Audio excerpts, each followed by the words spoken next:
안녕하세요. 김호준입니다. 우리은행이 어제 제작 배포한 달력에 북한 인공기 그림이 포함된 데 대해 자유한국당은 탁상 달력마저 정권 아부에 이용하는 우리은행을 규탄하지 않을 수 없다며 비난 성명을 냈습니다. 해당 그림은 지난 10월 통일을 주제로 초등학생들이 그린 작품 중에 수상작입니다. 초등학생들이 남북 통일을 주제로 그리는데 그럼 양쪽 국기를 각자 그리지 성조기를 그립니까? 국기 관련 성명을 내려면 초등학생도 아니고 다 큰 어른들이 박근혜 석방하고 이재용 힘내라며 성조기 흔드는 걸 두고 내야죠. 박근혜 석방 주장할 수 있습니다. 재벌 총수도 응원할 수 있어요. 그런데 거기 성조기가 왜 나옵니까? 성조기 흔드는 그분들 자유한국당 지지자 아닙니까? 아이들 교육에 정말 안 좋은 건 통일을 주제로 남북한 길을 그리는 게 아니라 다른 나라 국기를 들고 나와서 탄핵된 자기 나라 전직 대통령을 석방하라고 요구하는 행위죠. 자유한국당은 그 행위를 초등학생들에게 논리적으로 어떻게 설명할 겁니까? 우리 보수는 무슨 일만 생기면 미국이 다 해결해 줄 거라고 믿어서 저러는 거다. 이럴 건가요? 자유한국당은 지금 초등학생들 걱정할 때가 아닙니다. 김어준 생각이었습니다.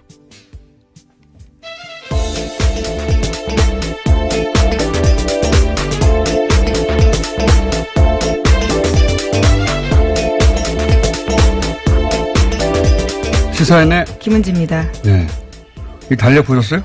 네, 저 방금 봤는데요. 네. 어린아이가 그린 하나의 그림 안에 있는 하나의 요소에 불과한데 또 그렇게 이야기를 했네요. 나무를 그려놓고 그렇죠. 나무 통일나무라고 되어 있네요. 나무 가지에다가 태극기 하고 인공기를 각각 그린 거예요. 예. 그런데 그걸 가지고 지금 문제 삼는 겁니다. 예. 이게 이제 박근혜 대통령이 통일대박 얘기하고 나서 초등학교에서 통일 그림 대회 이런 거 많이 했거든요. 거기서 나온 거예요. 예.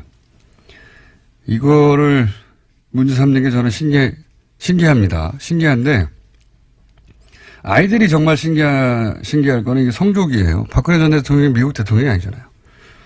자유한국당이 미국 정당이 아니고 이재용 부의장이 미국 사람도 아닌데 왜 성조기를 들고 있어? 이러면 대답해 줄 말이 없어요. 말이. 예. 네, 자, 그림을 보시면 알 수 있을 것 같습니다. 정말 텍스트보다는요. 아이가 그린 그림을 보면 그 의미가 확 와닿습니다. 그러니까 뭐 성명 들으면 초등학생들이 막 인공기 들고 흔들고 그런 줄 알았는데 그게 아니란 말이죠. 그림은 정말 초등학생들이 그냥 통일나무에다가 사람들이 주변에 있고 길을 그려놓은 건데 그걸 또 1월 1일부터 예, 비난 성명을 냈습니다. 근데 북한에서는 또 전혀 다른 메시지가 왔어요? 예. 네, 신년사 냈습니다. 어제 굉장히 화제가 됐었는데 북한 김정은 위원장이 어제 신년사에서 평창 동계올림픽 참여 의사를 밝혔습니다. 또 평창올림픽을 언급한 것은 이번이 처음인데요. 대표단 파견을 고려하고 있다면서 당국자 회담까지 제안했습니다. 실무 조율을 위한 당국자 회담이 열릴 경우에 2015년 12월 남북 차관급 회담 이후에 2년 동안 끊겼던 남북 대화가 다시 시작됩니다. 이 목소리는 직접 한번 들어보시죠. 남조선에서 머지않아 열리는 겨울철 올림픽 경기대회에 대해 말한다면 그것은 민족의 위상을 과시하는 좋은 계기로 될 것이며 우리는 대표단 파견을 포함하여 필요한 조치를 취할 용의가 있으며 이를 위해 북남 당국이 시급히 만날 수도 있을 것입니다. 대부분의 언론에 어제 이 김정은 위원장 목소리가 나갔는데 그게 색다릅니다. 예, 직접 들어보니까. 이 제안을 두고 이제 보수정당에서는 화전 양면, 그러니까 평화를 얘기하면서, 전쟁을 준비한다. 이런 전략에 불과하다. 이런 논평을 냈죠. 이를 두고 이제 언론도 이제 이게 평화 메시지인지, 화전 양면 전략인지 두고 봐야 한다. 이런 식으로 논평을 했던데, 하나만 하는 논평이죠. 당연한 거 아닙니까? 우리도 제재와 대화를 동시에 추구하는데, 국제관계에서 어느 일방이 자기 무기를 다 버리고, 무조건 상대로 수용하는 경우는 패전 항복 문서에 서명할 때밖에 없어요. 예. 평창에 가겠으니까 핵은 포기합니다. 이렇게 말합니까? 이건 뭐 당연한 건데 이게 이제 화전 양면 전략이라고 보수 정당에서는 평가 잘하는 게 당연하죠. 예. 그건 북한을 소재로 먹고 사는 곳이니까. 근데 언론도 이게 이제 화전 양면 전략인지 아니면 평화의 메시지인지 두고 봐야 한다. 이런 이게 무슨 논평도 아니고 하나만 하는 소리예요. 예. 언론도 지난 10년간 종북 이 소리를 겪으면서 이 종북 소리 듣는 데 대한 공포를 내면화한 거예요. 그래서 북한이 올림픽을 거론한 자체가 처음 아닙니까? 네, 그렇죠. 이번에? 그러면은 북한이 투트랙을 쓰든 쓰리트랙을 쓰든 우리한테 유리한 트랙으로 어떻게 유인할 것인가, 뭐 이런 어떻게 새로운 국면을 만들 것인가 이런 얘기를 해야 되는데. 그렇죠. 새로운 문이 열린 상황이니까요. 언론도 뭐 핵 문제는 요지부동이라든지 화전 양면 전략일 수도 있다든지 뭐 이런 하나만한 소리예요 정말. 아무 의미 없는 아무나 할 수 있는 소리를 굳이 언론에서 봐야 할 이유가 없는데. 여하튼 언론에서는 이게 이제 기계적 균형을 잡는 거죠. 예. 이게 이제 평화적 메시지일 수도 있지만, 또는 동시에 전쟁을 핵을 포기하지 않는다. 예. 뉴스 아니잖아요. 핵을 포기하지 않는다는 건 뉴스가 아니고, 어쨌든 참여할 수 있다는 메시지를 낸 게 뉴스입니다. 그럼 그 뉴스에 대한 해설을 해야 되는데, 지금까지는 기계적인 보도밖에 없어요. 자, 트럼프는 여기에 대해 뭐라고 그랬습니까? 네, 아직까지 뚜렷한 공식 입장이 나온 건 아닌데요. 신년사와 관련해서 송년 파티 들어가기 전에 기자들이 물어보니까 짤막하게 답했습니다. 일단 지켜보겠다라고 합니다. 트럼프 입장에서는 썩 반가운 제안은 아닐 것 같아요. 왜냐면은, 최근 이란에서 소요가 있잖아요. 예. 소위 서방의 경제 제재 때문에 네, 이제. 반정부 시위가 일어나고 예, 있습니다. 물가 상승하고 그래서 이란에 소요가 있거든요. 트럼프가 신나서 그 트윗하고 있어요. 예, 바라면서. 북한도 이렇게 이제 내부에서 소요 사태가 일어나고 막 그래야 본인이 했던 바가 죄송합니다. 갑자기 이렇게 큰 기침이 얘기치 않게.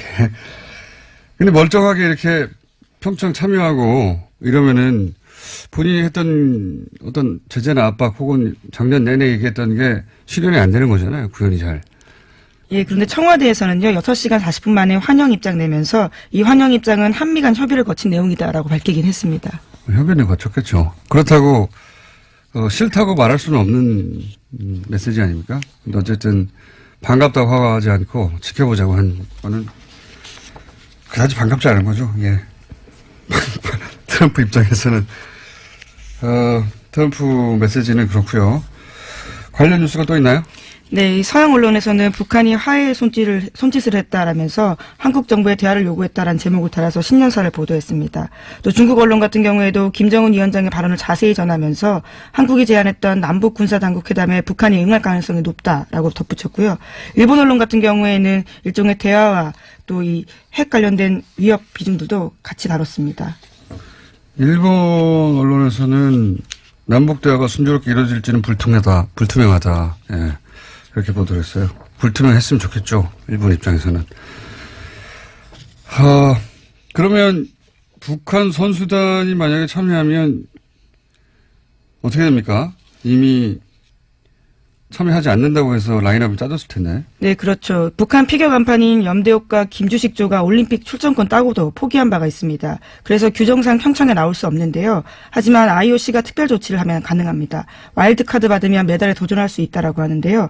IOC 같은 경우에도 이제까지 와일드카드 제공 조건으로 북한을 설득해왔기 때문에 참가에는 문제가 없다라는 게 대체적인 평가입니다. IOC에서는 당연히 해줘야 할 일이죠. 이게 올림픽을 왜 합니까? 올림픽 이야기할 때 가장 앞에 평화를 얘기해요. 그러니까 뭐 올림픽이 그냥 선수들 경쟁해가지고 메달 따는 거 구경하라고 하는 게 아니잖아요. 예. 물론 단체전 같은 경우에는요. 이미 말씀처럼 편성이 다 짜여 있기 때문에 새로 들어가는 건 쉽지 않고요. 개인 같은 경우에 들어갈 가능성이 높다라고 합니다. 그렇겠네요. 단체전은 몇 개 조로 편성이 됐을 테니까 거기 한 팀이 더 들어가면은 예선전을 치를 수가 없겠네요. 예, 일정이 안 나와서. 그럼 남북 단일팀 이런 거가 돼야 되는데 이게 그 짧은 시간에 가능하려나 모르겠네요. 하여튼 그런 일들이 벌어지고 있습니다. 현재. 관련해서는 저희가 잠시 후에 정세현 전 통일부 장관 연결해서 짚어보기로 하고요. 다음 뉴스는요? 네, 국방부가 박근혜 정부 시절 아랍에미리트와 비밀리에 상호 군수 지원 협정을 체결했다라는 오늘 아침 한국일보 보도가 있습니다. 이 협정은 양국 군대가 전시와 평시에 물자와 용역을 지원하는 협정인데요. 2011년 아랍에미리트의 아크 부대를 파병한 데 이어서 군수 물자까지 지원하는 협정을 2013년 추가로 체결했다라고 합니다. 이에 따라서 유사시 아크 부대가 중동 지역 분쟁에 자동 개입해야 할 위험을 떠안게 됐다라고요. 이 신문은 지적하고 있습니다. 처음에는 이제 UAE는 MB 비리 관련인 줄 알고 자유한국당에서 굉장히 격하게 매일매일 성명도 내고 그랬었는데 이게 점점 알고 보니까 이게 군사 문제인 것 같고 그것만인지는 모르겠는데 말이죠. 그리고 그 과정에서 그 박근혜 정부, 이명박 정부의 갈등 이게 오히려 부각되고 있습니다. 박근혜 정부가 이명박 정부 시절에 맺었던 이 UAE 원전 관련해서 자기들 성과가 아니다 보니까 홀대했다 이런 얘기가 많이 나오잖아요. 제가 며칠 전에 얘기했지만 박근혜 정부 시절에 UAE 고위 관계자가 방한을 했는데 MB와 어쨌든 협정을 맺은 건 MB니까 MB와 미팅을 요청했는데도 MB 대신에 자신을 만나고 가라는 것도 아니고, 박근혜 대통령. 총리 정도 만나고 가라고.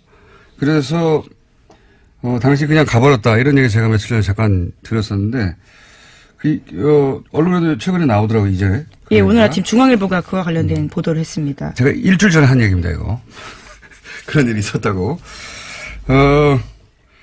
보수 정권끼리의 문제, 예. 그리고 게다가 박근혜 정부 시절에 이명박 정부 UAE 관련한 리베이트 문제, 예. 이런 것도 불거져 나오고 이게 자유한국당의 대형 자살골이 되지 않겠나 싶고 그리고 MB 역시 이건 저희 추정입니다. 예. 이거는 보도 어디 되는 게 아니라 저희 추정인데 MB 바레인에 가서 뭔가 하고 오지 않았나. 왜냐하면 요 시점을 앞뒤로 해서 UAE 쪽에서의 항의가 있었다고 하니까 거기 가서 이제 MB 역시 그 원전 관련해서 자기를 치려고 하는 줄 알고 거기 가서 예를 들어서 왕실의 리베이트를 건드리려고 한다든지 UAE 가서 그런 말을 한 게 아닐까.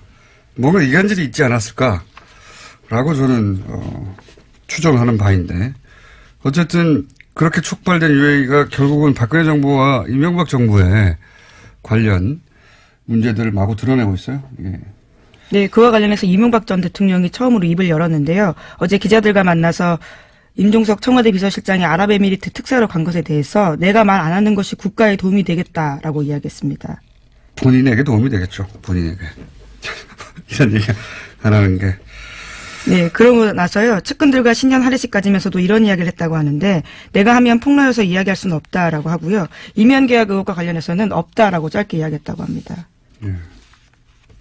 이명박 전 대통령 원래 아니다 없다가 특이해요. 네. BBK도 관련이 없었고 다스도 자기 게 아니고 없다 아니면 아닌데 여하간 이 문제 UAE 관련해서는 아마 그 칼둔이던가요? 예. 네, 칼둔 행정청장입니다. 네, 그 양반이 입국하면 웬만한 건 오해는 풀릴 것이다 이렇게 얘기하고 있죠 정부에서는. 네, 청와대는 그런 입장인데요. 지금 중앙일보에 따르면 칼둔 청장 같은 경우 굉장히 중요한 의혹을 풀 키맨인데 박근혜 정부에 대한 감정이 좋지 않았다라는 이야기를 여러 인사들을 인용해서 전하고 있습니다. 그러니까요. 제가 말씀드렸잖아요. 박근혜 정부 때 그런 일이 있었고 홀대를 당해서 관계가 좋지 않았다. 갑자기 근데 이 정부를 탓했던 자유한국당이 머쓱해졌고, 예. 칼둔은 참고로 맨체스터 시티 축구팀이죠. 예, 회장입니다. 예. 어마어마한 부자인 거죠, 그러면요. 이 회장이라는 말은 구단주라는 얘기는 아니고요. 그런가요? 구단주는 예, 만수르입니다. 만수르. 그 유명한. 예. 만수르의 장남이 또 얼마 전에 입국에서 한국 가수에게 구애를 했다 이런 보도도 꼽사리로 나왔었죠. 재미있는 집안입니다. 당사자가 부인을 한 걸로 알고 있는데요. 네, 예. 어쨌든 그런 뉴스도 있었습니다. 예. 어쨌든 이 칼둔 청장이 맨체스터시티의 회장인데 구단주는 만수르. 예. 이 양반이 오면 뭐 오해가 풀릴 것이다 얘기하고 있으니 좀 두고 보죠. 자, 다음 뉴스는 뭡니까? 네, 2016년 개성공단 정명 중단이 박근혜 전 대통령이 혼자 갑자기 내린 결정이라고 지난주에 전해드린 바가 있습니다. 통일부에서 밝힌 바인데요. 개성공단 중단 이후에 작성됐던 박근혜 정부 청와대 내부 문건이 나왔습니다. JTBC 보도인데 2016년 2월 17일 이병기 당시 대통령 비서실장의 지시가 담긴 문건입니다. 이것들을 보면요. 개성공단 기업협회장의 과거 야당 활동을 문제 삼으면서 공단 재개 여론을 관리하라라는 내용이 있고요. 또 당시 지시 중단에는 그동안 입주기업이 돈 많이 벌었다는 점을 홍보하라면서 이러한 공단 중단이 불가피하다는 여론을 확산시키라는 내용도 있습니다. 이게 이제 최순실 씨가 오늘 얘기해서 갑자기 이렇게 됐을 거라고 하는 추정, 의혹 보도들이 꽤 있고 그 주변에서 그런 얘기가 나왔었죠. 최순실 씨가 개성공단 관련 이야기를 했었다고. 예.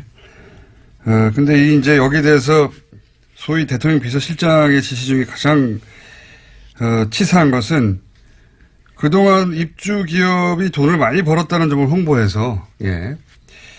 여론이 이 입주 기업 편을 들지 못하도록 만들려고 하는 거죠. 이 정말 치사한 전략 아닙니까? 심지어 예, 그래서 개성공단 노동자 임금이 핵개발에 전용된다라는 논리를 통일부가 전파한 바가 있는데요. 이 또한 이번 통일부 정책개혁이 발표에 따르면요. 사실이 아니다라는 겁니다.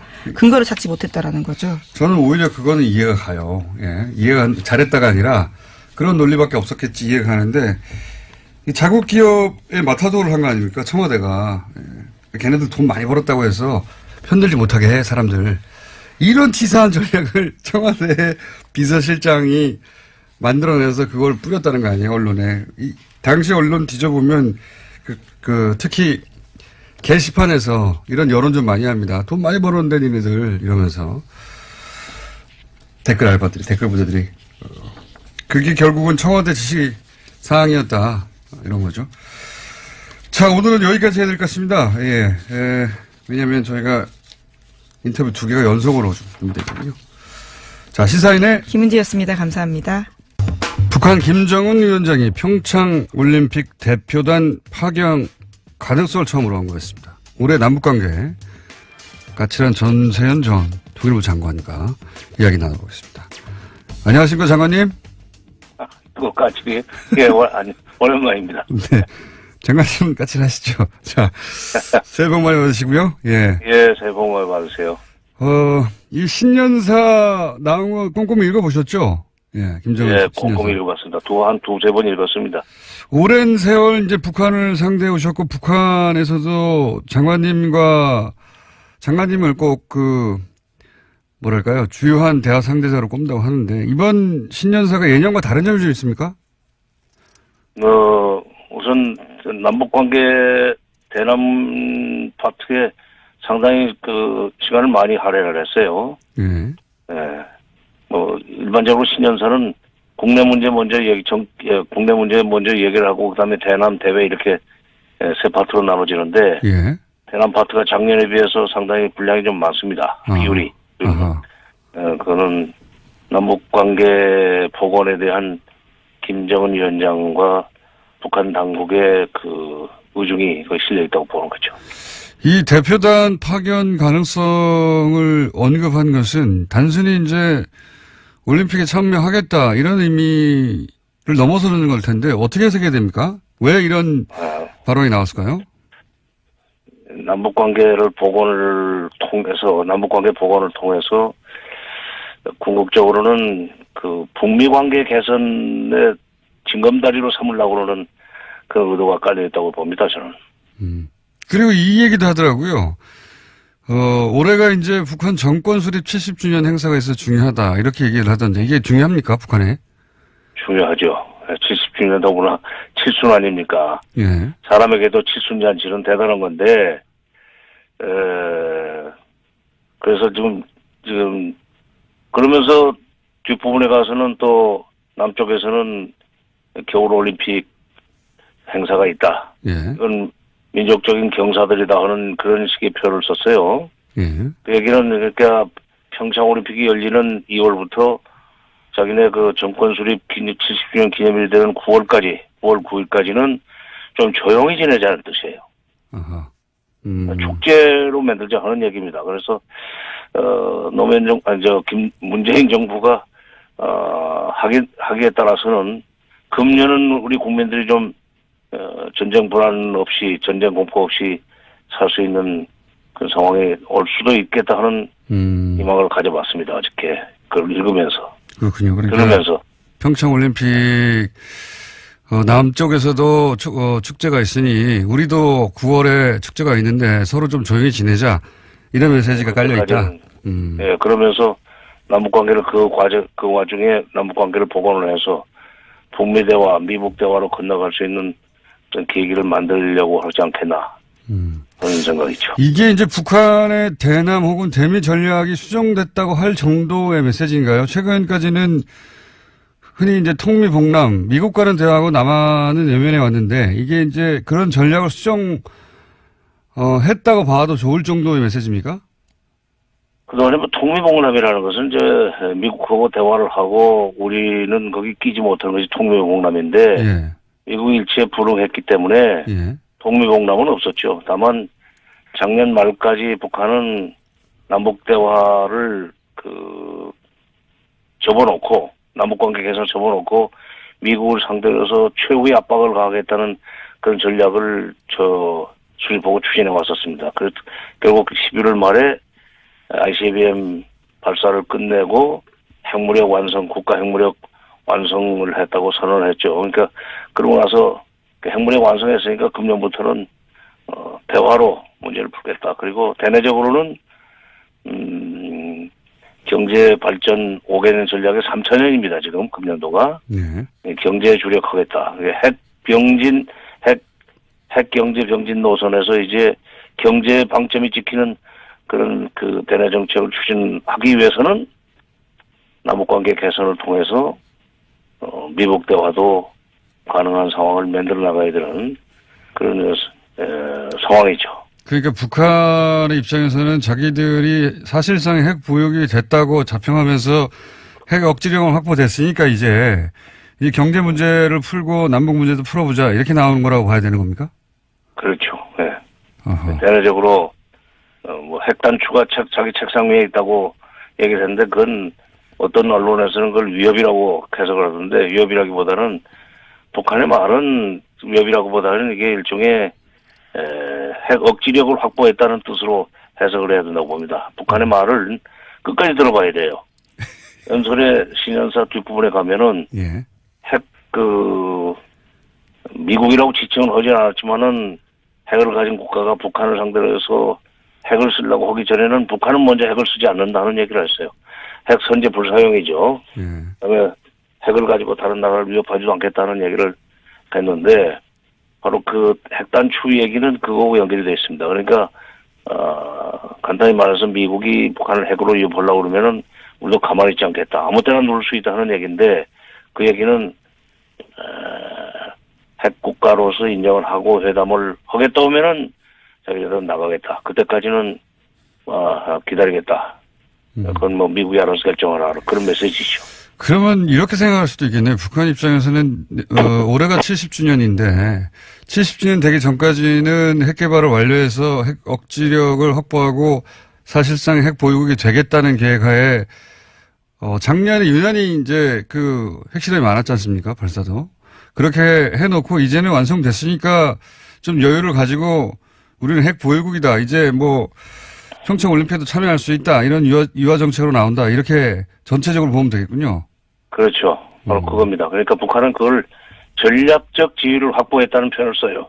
전략적 지위를 확보했다 자신들. 네, 그러니까 핵 국가로서의 전략적 지위를 확보했다 이런 표현을 쓰는데 그 이제 마무리해놓고 작년 1년 동안에 마지막 피치를 올렸죠. 그래서 전략적 지위가 확보됐다고 보고 국내 경제 그 발전을 위해서 노력을 하는 동시에 남북 대화를 평창 올림픽을 계기로 남북 대화의 물꼬를 튼 뒤에 그걸 징검다리로 해서 뭐 미북 대화로 건너가겠다. 남한이 그 좀 다리를 놔달라 하는 그런 얘기를 아마 장차 하리라고 봅니다. 이게 지금 올림픽 대표단을 파견할 수 있다는 얘기를 김정은 위원장이 직접 했다는 얘기는 사실은 성사 가능성이 대단히 높은 거 아닙니까, 이게? 예. 실무 차원의 얘기가 아니라. 네. 예. 네. 문재인 대통령이, 6월 달에 그 우주 태권도 대회 때부터 평창올림픽이 얘기를 꺼내지 않았어요. 예. 그 다음에 7월 달에 신베를린 구상에서도 이제, 평창올림픽, 그 다음에 적시자회담, 군사회담 등등 얘기를 꺼냈었는데, 그야말로 노래를 부르다시피 했는데 드디어 북한에서 반응이 나오기 시작한 겁니다. 만약에 북한이 이 올림픽 대표단을 파견하게 되면 이게 어떤 급을 보내느냐도 굉장히 중요하지 않습니까? 어떤 급을 보낼까요? 단장. 예. 단장. 그러니까 선수단은 아마 규모가 적을 것 같아요. 왜냐하면 피겨 선수권 그러니까 남녀가 같이 하는 피겨 선수권을 6위 정도로 따놨었는데 출전권을 따놨었는데 지난번에 1차 엔트리 제출을 안 해가지고 지금 자격이 없어졌대요. 예. 일본한테 넘어갔답니다. 예. 그 IOC에서 뭐 이제 특별 조치한다고 하는데. IOC에서 이제 와일드 카드를 쓰면은 몇 개는 좀 참여시킬 수 있을 텐데 예. 그러니까 규모는 크지 않을 겁니다. 아시안 게임처럼. 예. 그렇게 되면 이제 거기다가 뭐 응원단이라든지 참관단 명목으로 젊은 사람들 대거 보냈는데 단장으로는 예. 아마도 과거의 선례로 보면은 체육지도위원장이 왔었다는 점에 비춰볼 때 예. 새로 체육지도위원장이 된 최휘 당 중앙위원회 부위원장이기도 합니다. 그래서 상당히 높은 사람이죠. 최휘 그다음에 대남 비서인 김영철 등등이 올 가능성이 있죠. 2014년인가요? 그때 인천 아시안 게임 때 최용해하고 김양근이 왔었는데 황병석까지. 예. 그때 최용해는 체육지도위원회 위원장 자격으로 왔습니다. 예. 김양근은 대남비서고 황병석은 총정치국장이고 상당히 높은 사람들이 왔었는데 이번에도 온다면은 체육지도위원장이 와야 되고 선수단이 있으니까 그다음에 그 계제에 남북 대화를 좀 더 폭넓게 열어나가는 그런 문제를 심층 협의하기 위해서는 김양근 대남비서가 오지 않겠는가. 대남비서가 오는 게 중요하군요. 예. 대남비서가 중요하죠. 예. 그게 이제 그쪽에 통일부 장관격 아닙니까? 통전부장이니까. 대남비서가 온다면 이제 남북 관계를 제대로 발전시켜보자 이런 메시지가 분명히 있는 거다 이렇게 보면 되겠군요. 그러니까 북쪽에서 쓰는 다방면적 협력과 교류라는 표현을 잘 쓰는데 다방면적으로 판을 벌려나가겠다는 메시지지요. 이건 어떻습니까? 이건 이제 미국 이야기인데, 트럼프 대통령 입장에서는 이렇게 북미 회담이 있기 전에 남북이 직접 대화 창구를 만드는 걸 그렇게 반기지는 않을 것 같은데요. 어떻게 보십니까? 네, 우선 1차적으로 남북 대화가 열리면은 대북 압박과 제재가 좀 김이 샌다고 생각할 거예요. 그러니까요. 예. 그러나 대북 압박과 제재라는 것이 트럼프 대통령 자신이 직접 얘기했지만 결국은 대화를 끌어내기 위한 것이다. 대화로 끌어내기 위한 것이다라는 얘기를 한두 번만 했습니까? 그러니까 이번 남북 대화를 통해서 남북 평창올림픽을 계기로 한 남북관계 개선을 통해서 북핵 문제를 해결할 수 있는 대화의 어떤 모멘텀이 조성된다면 나쁠 것이 없죠. 그렇기 때문에 우리로서는 나쁘지 반대하기는 않은데. 어려울 겁니다. 반대하기는 어려울 겁니다. 물론 직접 반대하기는 어려울 것 같은데요. 특히 이제 보수 야당에서도 남북한 직접 대화가 한미 공조를 무너뜨린다 이런 식으로 공격할 게 거의 제가 보기엔 틀림없을 것 같은데. 그 참 하나만 알고 둘은 모르는 거죠. 북한이 언제든지 그런 식으로 미국과 한국을 소위 이간질 한다고 그럴까 갈라치기 하는 것은 그 사람들의 속성입니다. 뭐 기본적으로 그렇죠. 그거에 말려드느냐 안 말려드느냐는 것은 우리 하기 나름이에요. 어떻게 꼭 북한이 하고 싶은 대로만 끌려간다고 패배주의적으로 생각을 합니까? 그러니까 북한이 설사 그런 의도를 가지고 있다 할지라도 우리가 전략을 잘 세워서 상황을 주도할 수 있으면 되는 거 아니에요.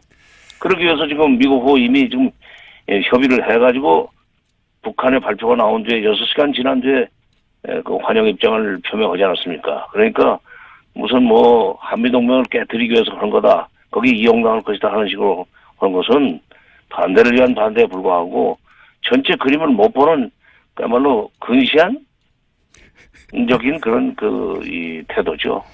우리가 하기 나름입니다. 알겠습니다. 한 가지만 여쭤보면. 아무리 네. 예. 시간이 거의 다 돼서 한 가지만 여쭤보자면 이 올림픽 북한 참석 문제는 올림픽 전까지 계속 나올 주제라 제가 다시 모시겠지만 오늘은 시간이 다 돼서 한 가지만 더 여쭤보자면 그 미국 그레이엄 상원의원이 이런 얘기를 했습니다. 올해가 가장 위험한 해가 될 거라고. 미국은 북한과 전쟁 준비를 해야 한다. 이렇게 얘기를 했는데 이 발언이 미국 그 보수 언론들의 평균적인 분위기라고 보면 됩니까? 아니면 이게 보수 의원들 중에서도 상당히 튀는 쪽의 이 생각입니까? 상당히 튀는 쪽이죠. 이 사람 본래 그 빌리 그레이엄 목사 아들이에요. 네네. 그런데 이제 아들은 뭐 이상하게 아주 극우 강경파가 됐는데, 제가 볼 때는 이 사람은 군산복합체 마케팅 매니저 같아요. 상원의원이라기보다. 무기 시장을 늘리기 위해서 그냥 겁주고 전쟁 가능성이 있다 그러면은 우리 이제 국방비 그 편성은 끝났지만은 여러 가지 그 군사적인 대비 태세를 강화해야 된다는 여론이 조성되게 되면은 결국 무기 한 개라도 더 팔리는 거 아닙니까? 이게 군산복합체 마케팅 매니저인데 상원의원의 모자만 쓰고 있을 뿐이에요. 그런 얘기도 했었죠, 이 사람이. 뭐 한반도에 전쟁이 나도 결국 거기서 죽는 거예요. 그쪽 사람들 죽는 거지 미국 사람 죽지 않는다. 어찌 동맹 국가에서 그런 소리를 할 수 있습니까? 알겠습니다. 장관님. 그런 사람한테는 교황님이 보내신 무슨 크리스마스 카드? 신년 카드. 예. 그 원포 피해 소년이 자기 동생 업고 이를 악물고 있으면서 피가 흐르는 그거 한번 보여줘야 돼요. 네, 장관님 화 그만 내시고요. 다음에 또 모시겠습니다. 네. 오늘 여기까지 듣겠습니다. 감사합니다. 예. 네, 지금까지 정세현 전 통일부 장관이었습니다. 네. 자, 이렇게 다급하고 촉박하게 오신 적이 없었는데 오늘 왜 이렇게 시간을 촉박하게? 하태경 책임의원입니다. 예, 안녕하십니까? 새해 복 많이 받으십시오. 해피 뉴 이어. 중국말로 신년 콰일러. 제가 중국 발음이 조금 좋아서. 네, 중국말이 어울리네요, 중국어가. 예. 오늘 이제 통합 구체적인 계획을 잡아야 됩니다, 우리가. 아, 그래요? 예, 그래서 신났어요. 개막식 전까지는 완료를 해야 되기 때문에. 개막식이랑 평창 개막식 전까지 통합을 완료한다? 네, 통합 완료를 해야 되기 때문에. 예. 그래서 그거를 좀 토론을 좀 길게 해야 된다 해서 8시로 최고위원을 잡았어요. 여기서 빨리 하고 빨리 가셔야 되는 거예요? 빨리 가야 됩니다. 한 1, 20분 늦을 수도 있다 했는데. 최근에 다른 얘기 전에 마이크 켜진 줄 모르고 안철수 대표 코치한 소리가 나와가지고. 그것도 보셨구나. 예. 그거 한번 저희가 들려드릴까요? 모르시는 분들을 위해서. 준비가 안 됐나 봐요? 빨리 해야지 막아 뜨잖아요. 저희 PD가 멍하고 있다가. PD가 멍하게 특기거든요. 예, 이제 제가 지금 이야기 해드릴까요? 일단 들어보고요. 예. 자.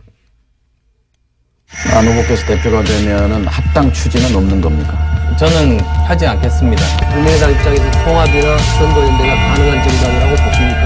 저는 선거연대 생각하지 않으면 통합이나 선거연대 생각 안 된다. 이거 우리 PD가 제대로 준비를 못했네요. 예, 제가 그렇게 얘기하라고 준비가 안 됐어요. 제가 그렇게 하라고 준비했는데 역시 휴가 휴일증이 아직도. 네, 홍군이 올려줘야 되겠네. 이게 내용이 이제 안철수 대표한테 코치하시는 거 아닙니까? 조용히 마이크 없는 줄 알고. 제가 요즘 지난번에 제가 하태경이 안철수 책 사라고. 예? 그러니까요. 조용히 코치하신 내용이 뭐더라? 그게 아직 기억이 안 나네. 그러니까 이 핵심은 이대로 쭉 밀고 가시라. 그러니까 이대로 쭉 밀고 가시라. 이게 이제 맥락이. 네, 안철수 대표한테 이대로 쭉 밀고 가시고. 계속 하면 된다. 이렇게 그대로. 네, 그러니까 좌고우면하지 마시라. 네. 어쨌든 그런 일이 있었어요. 근데 마이크가 켜져 있는지 모르고 그 얘기 하시다가 안철수 대표 마이크 켜져 있다고 그러니까. 이게 역시 대표니까 노련함이 있더라고요. 난 대표가 안 돼봐서. 보통 이 마이크 박스가 있는데 그날은 박스가 안 보여가지고 박스는 없이 마이크만 앞으로 쭉 있는 거예요. 저도 깜짝 놀랐습니다. 어쨌든 한번 찾아보시면 인터넷에 있습니다. 들킨. 요즘 바른정당 분위기 아주 좋죠. 호박이 넝굴째 들어오고 있지 않습니까 지금. 넝굴째. 솔직히 굉장히 감사하죠. 아니 안 대표 제가 바른당을 가만히 있는데 그렇게 합치적 당을 막 합치자고 들고 오니까 당을 안 대표 정말 감사하죠. 왜냐하면 우리는 저는 솔직히 이제 홍준표 대표하고 제 정치 생명을 건 일합이 아니라 그냥 죽고 사느냐 게임을 한 거예요. 바른정당 제가 최고위원 되자마자 일관되게 홍준표를 제가 날리겠다. 바른정당, 그러니까 요는 바른정당을 가만히 있는데 안철수 대표가 바리바리 다 싸들고 들어와가지고 같이 합치자고 하는 거잖아. 이거 얼마나 그러니까, 기쁨에 넘치죠, 지금. 그게 왜 좋냐는 거예요. 왜 좋냐. 네. 좋은 이유가 딴 게 아니라 지난번에 얘기했죠. 홍 대표를 지방선거 이후에 TV에서 안 본다. 그만큼 국민들한테 스트레스 풀어주는 행복감을 주는 정치 뉴스가 또 있겠습니까? 10명 혹은 그 이하로 쭈그러들어서 없어지나 했는데 갑자기 당이 40명, 50명 당으로 커지는 거 아닙니까? 게다가 그 이상 커질 겁니다. 합당이 된다면 그 당의 대표는 유승민 대표가 돼야 한다는 여론이 안철수 대표보다 2배가 많은 게 최근의 여론조사예요. 표정 관리하기 힘드신 것 같아요, 요새. 그거는 네. 바뀔 수도 있을 것 같아요. 물론 왜냐하면 바뀔 수도 있는데. 안철수 대표가 제가 볼 때는 저점을 찍었어요. 이번에 저점을 찍은 줄 알았더니 계속 정당은 파고 들어가고 있는데.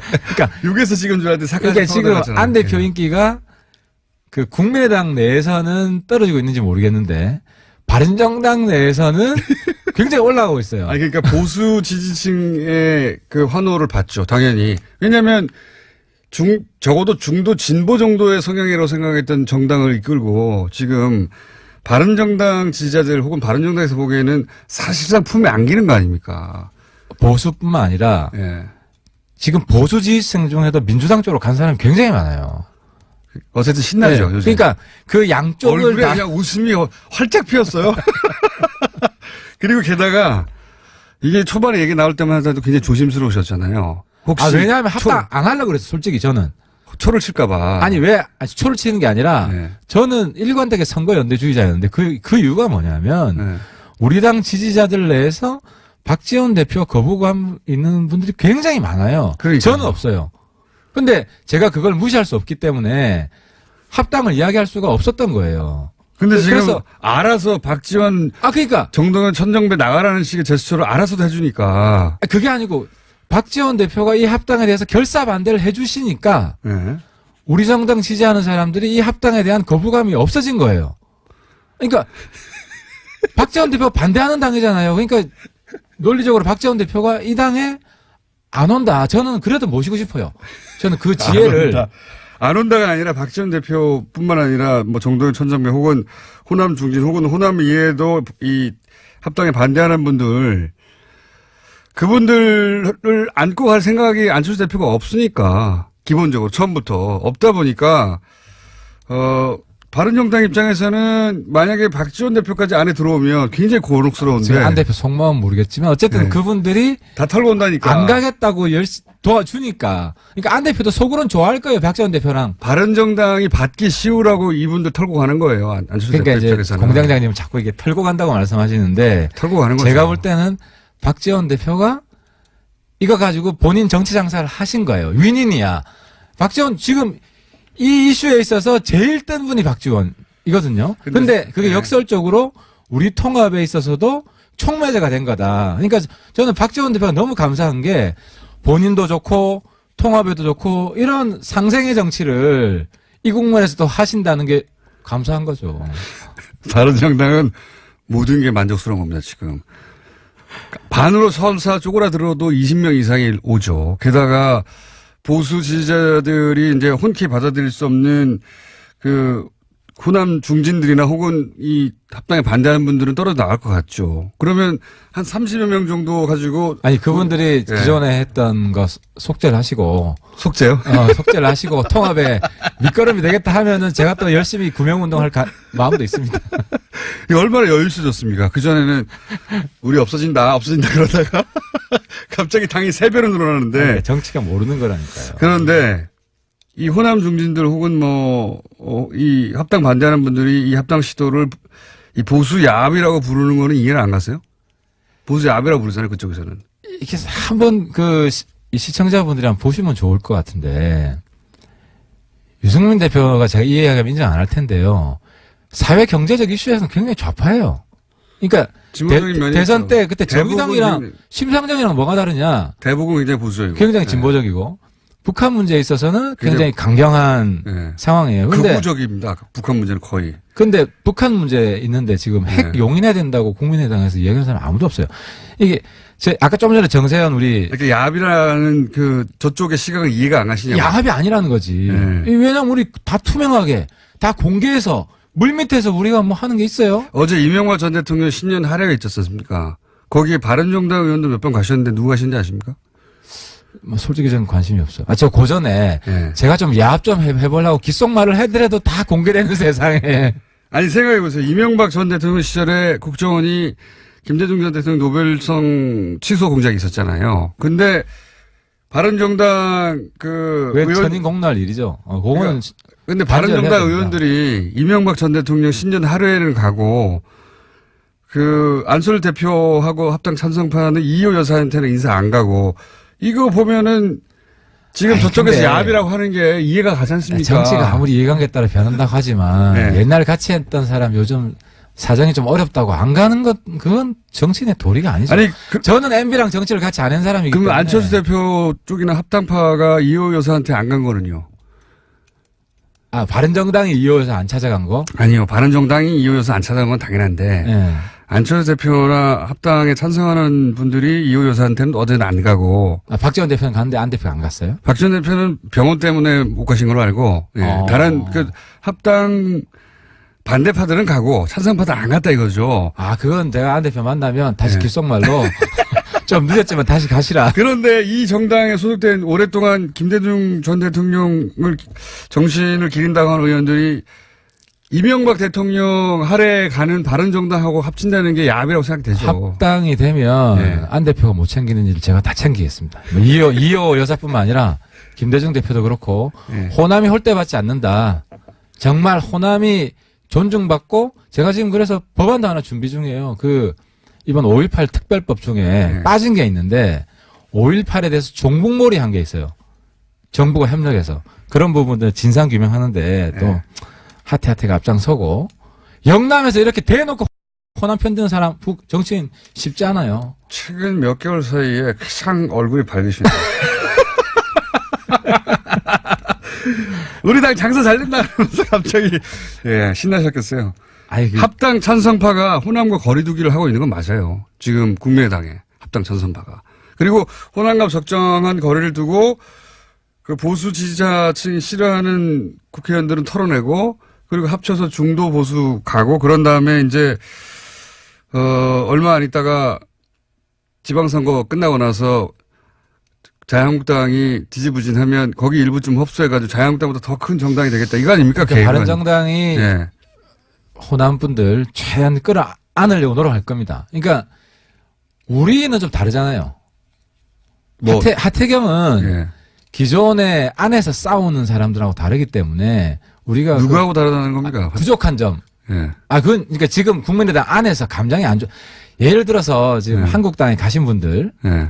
그죠? 22분의 뭐 소위 철자 들어가시는 분들, 우리랑 감정이 별로 안 좋잖아요. 그죠? 네. 근데 우리랑 안 싸운 다른 분들은 또 괜찮을 수 있거든요. 그러니까 인간적으로 많이 상했겠죠. 뭐 안 대표한테 오만 욕을 다 하더만 뭐 밴댕이 정치를 하고 사이코패스라 그러고 사이코패스라는 용어는 홍준표 대표가 유해한테 하는 이야기예요. 그런데 거의 지금 유해 수준으로 지금 서로를 공격하고 있기 때문에 네. 그분들 감정에 바른정당하고 자유한국당도 그랬죠. 서로. 고를 네. 그 고를 내가 원래 같은 벽끼리 채워드리겠다. 그걸 어떻게 채워줍니까? 하태경이 어떻게 채워줍니까? 그게 정치죠. 뭐 정치가 네. 딴 게 있습니까? 못하는 걸. 근데 전당대회까지 갈 수 있을까요? 왜냐면은 그래서 제가 합당파가 보니까 꼼수가 만만치 않아요. 안 대표한테 요청한 게 반대파의 공격도 만만치 않거든요. 합당 안 됐으면 좋겠지 지금. 아니 합당이 안 됐으면 좋겠다기보다 합당파가 속마음이 지금 다 보이네. 저는 합당이 될 거라고 봅니다. 왜냐하면 합당을 해야 합당이 됐으면 좋겠죠. 반드시 해야 됩니다. 왜냐하면은 정치 발전을 위해서 그럼 해야 내가 돼요. 죽으니까. 아니 홍준표 대표를 TV에서 안 보게 하려면 이 방법밖에 없어요. 그리고 문재인 대통령 도와줄 건 제대로 도와주고 민주당도 제대로 도와주고 또 예를 들어서 같은 이야기라도 한국당이 이야기하면 안 먹히는 아니, 게 지금도 안 도와주는데 합당되면 도와줍니까? 합당되면 더 안 도와주지. 합당되면은 합당에 가장 적극적으로 한 사람들 안 예. 대표랑 유 대표는 일선에서 물러날 거예요. 백의종군 할 겁니다. 아니, 대선이 많이 남았으니까 물러나도 되죠. 물러나지. 그러니까 저 같은 사람이 앞으로 부상해서 물러나고 하면은 아마 손학규 대표 정도가 나오겠죠? 뭐 그죠? 그때 되면 손 씨랑 하 씨가 주도하지 않을까 저는 그렇게 생각하는데. 본인은 그때도 2위입니까? 그때는 진검승만 해야죠. 한국 정치판이 달라질 겁니다. 하태경 의원님.